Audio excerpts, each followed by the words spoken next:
Hello all, ఈ వీడియోలో మనం పైథాన్ ఐడిఎల్ఈ ఎలా డౌన్లోడ్ చేయాలి, మన విండోస్ సిస్టంలో ఎలా ఇన్స్టాల్ చేసుకోవాలనేది నేర్చుకుందాం. ముందుగా బ్రౌజర్లో python.org అని చెప్పి టైప్ చేయండి.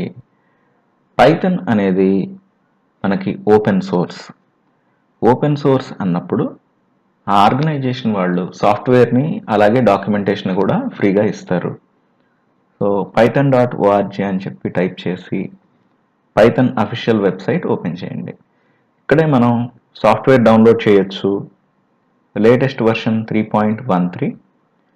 మనం పైథాన్ విషయంలో లేటెస్ట్ వర్షన్ డౌన్లోడ్ చేయొచ్చు, ఇబ్బంది లేదు. ఇక్కడ అదర్ ప్లాట్ఫామ్స్ కూడా సాఫ్ట్వేర్ డౌన్లోడ్ ఇచ్చాడు. విండోస్ రిలేటెడ్గా మనం డౌన్లోడ్ చేద్దాము. ఇట్లా ఒక ఫోల్డర్లో మనం సెటప్ ఫైల్ డౌన్లోడ్ చేసుకుందాం. Let us install Python IDLE. Setup download చేయండి. మనకంటూ కొన్ని డైలాగ్ బాక్సెస్ కనిపిస్తాయి. Just click on next so that we can install it. Click on install now.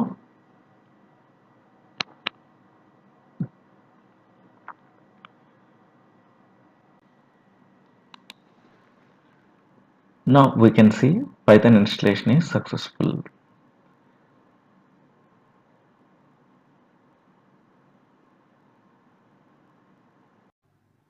Type IDLE in the search window so that we can open IDLE. IDLEలో shell మరియు కొత్తగా files తీసుకోవడానికి అవకాశం ఉంటుంది. IDLE అంటే integrated development environment. Programme రాయడానికి కావాల్సిన editors, compilers, డిబగ్గర్స్ అన్నీ కూడా ఇక్కడే ఒకచోట ఇస్తాడు వీడు. చూడండి. Please like, comment, share and subscribe to my channel.